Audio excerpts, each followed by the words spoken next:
Let's move to the defensive side of the ball. Ravens, all Ravens 4 picks were used to fortify their defense. Check it out. We have Marlon Humphrey, Tyus Bowser, Chris Wormley, and Tim Williams.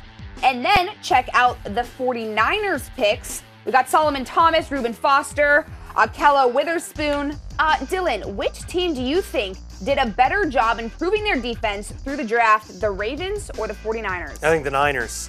Look at those two guys there with Solomon Thomas and Reuben Foster. They are both game-changing rookies. And that's not to say that Marlon Humphrey or those guys that the Ravens took. Because I like the fact that the Ravens went and tried to plug holes in that defense. It's an area of concern. It's an area of weakness last year, the last couple years. So they got a myriad of players in a bunch of different positions to try to fill those holes.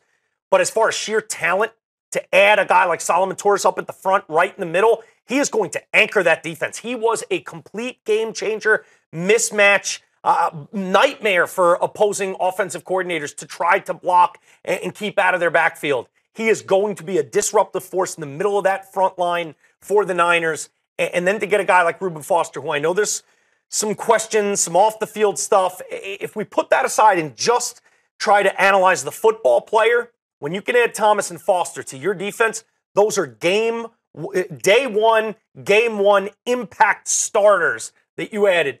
On the Ravens side, I think you got a couple starters there. I'm not exactly sure. I think the jury's still out, and time will tell how impactful they can be. But as long as Reuben Foster can keep his nose clean, he was unbelievable at Alabama. And a guy that just, he took games over. And so did Solomon Thomas do the same thing in Pac-12 games with the Stanford Cardinals. So I'm going to side with the Niners. They got two really good ones. If they can stay focused, and that's going to be part of the task, especially obviously with Reuben Foster, not so much Solomon Thomas. But if he can stay focused, he's going to be a real great player in the NFL. A lot of people saying that the 49ers might have had one of the best drafts out of any team. Foster fell to them because people were concerned. That's the risk. But if they wind up coming out on the good side, and it's not much of a risk because he's a guy that stays focused, they will have gotten a real steal there with Reuben Foster. Yeah, excited to watch them for sure.